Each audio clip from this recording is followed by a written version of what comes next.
As I mentioned in the last video, right, when we are constructing that demand curve, we're holding constant, we're locking away in the box a bunch of different factors that we don't want to talk about, that we want to hold constant while we construct that demand curve.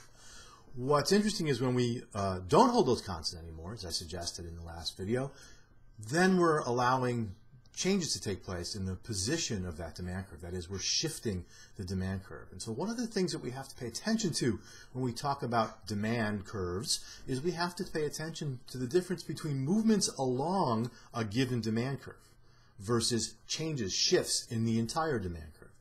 So for example, when the price of a good changes, we move up and down that demand curve. When the price of buckets of water changes, we buy more or less water depending upon whether the price goes up or down. And that's a movement along that demand curve, right? We're just moving along a given demand curve when only the price changes. But when anything else changes, what happens is a shift in that demand curve. So we talked about those 6 factors very briefly at the end of the last video that can shift the demand curve. What I want to do here quickly is to talk about how each of them does so. So for example, right, if we have a demand curve, and I'll use my whiteboard here, all right. If we have this demand curve, right, and we have held everything constant, we created our little demand curve here, what happens, for example, if we allow for a change in the number of consumers or demanders? If more people enter this market and want to buy this good, what happens? Well, that demand curve shifts to the right. We now have the pink demand curve, right? That demand curve has shifted to the right. At any given price, people will want to buy more of the good, or we can think of it this way: for any given quantity, people will bid up the price. And you can see how that demand curve lies to the northeast of the old demand curve, which means that, again, if you pick out a particular price and say, at this price, right, you can see that demand is greater, the quantity demanded will be greater, and you can sort of say at any given quantity, right, the price will be higher. Okay, and that's just a way of saying when we bring more people into the market, we increase demand. We shift demand out, we move that demand curve to the right. And obviously, if there were fewer people in the market, the demand curve would shift back in the other direction. Similarly, shift in consumer taste and preferences. What if we find out, for example, it's the market for apples, and we find out that apples cure a whole bunch of different diseases, or at least people believe that apples can cure a whole bunch of different diseases. If so, more people are going to want to buy apples. It's going to shift that demand curve out. If we find, on the other hand, that apples actually cause people to get sick, right, we'll see that demand curve shift down and to the left and shift in as fewer people buy the good. What about a change in income? What happens as we get richer, right? Well, for most goods, as we get richer, we buy more of it. If we get richer, we buy maybe a second car, right? If we get richer, we buy more at Starbucks, right? There's many things, right, that as we get richer, we buy more of, but not everything. Right, think about things where as you get richer, you might buy less of them, fewer of them, right? The famous example that I think of all the time is ramen noodles, right? College students buy them, but you'll discover, right, as you get richer and as you get out of college, you're not going to buy the cheap in-the-box ramen noodles anymore. Kraft macaroni and cheese might be another example of an inferior good, what we call an inferior good, goods that people buy less of as they get richer. In any case, right, as your income changes, if you do buy more of the good with more income, demand for that good shifts out, right? As people get richer, the demand for automobiles shifts out. As people get richer, the demand for ramen noodles, however, shifts in. So the direction the demand curve moves will depend upon whether it's a normal or inferior good, but changes in income shift that demand curve in and out. Same with the price of what we call substitutes and complements. These are numbers 4 and 5 here. Substitute goods are two goods that people treat as two ways of achieving a similar end. So we think of beef and chicken, for example, as substitutes. So we think of butter and margarine as substitutes. So if, for example, the price of beef goes up, people will buy less beef and they'll buy more chicken. So one of the things that affects the demand for chicken is the price of beef. And when we construct the demand curve for chicken, we hold that price of beef constant.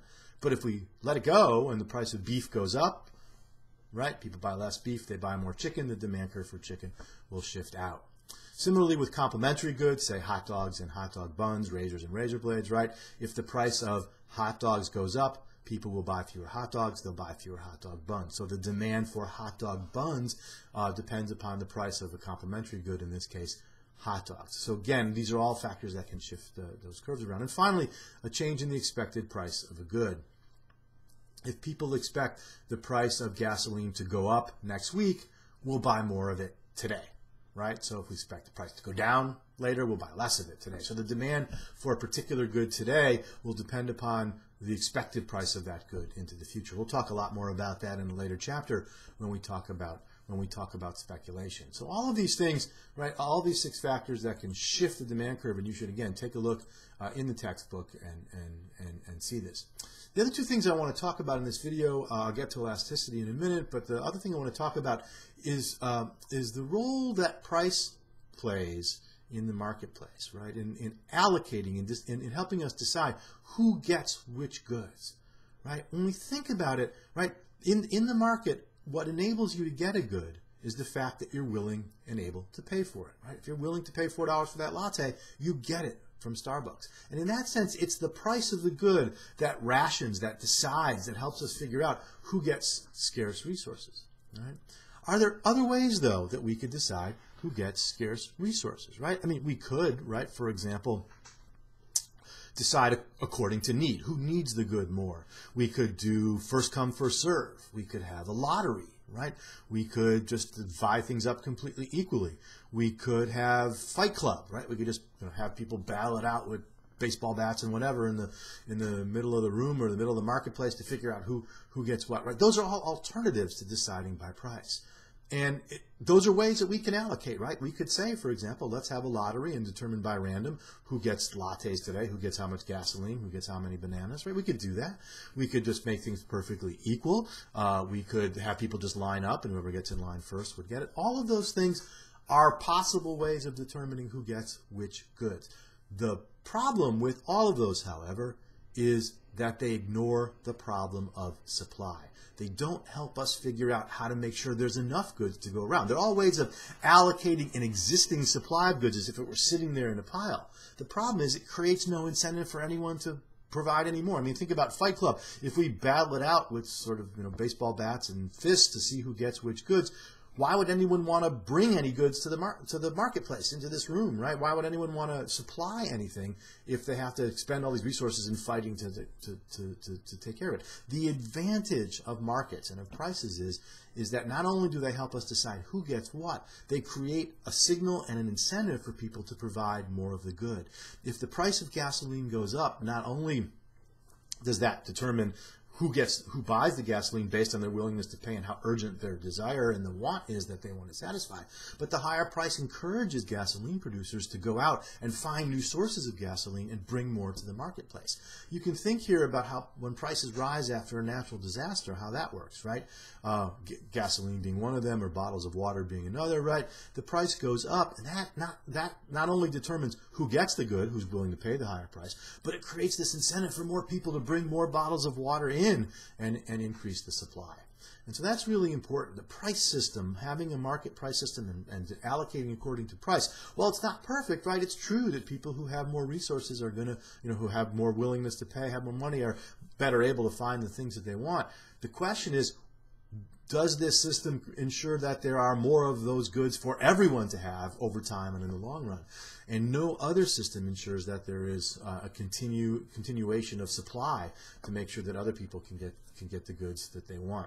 The price system also allows us to sort of decide in the moment, right, whether it's worth it for us or not to decide to purchase one good or another, and enables us, as we'll talk about in a later chapter, to calculate profits and losses and to calculate budgets and the like.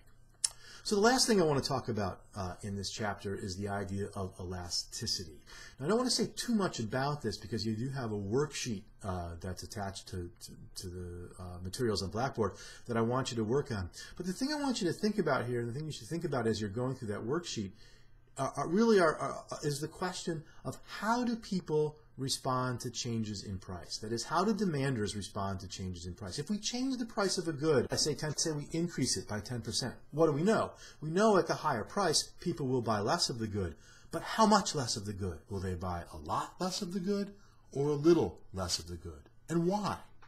Right? What are the reasons? What will determine how much less or how little less of the good that they buy if price goes up or if price goes down? We know they'll buy more. Will they buy a lot more or a little more? Why might that matter? Right? So as you work your way through that worksheet, be thinking about those questions.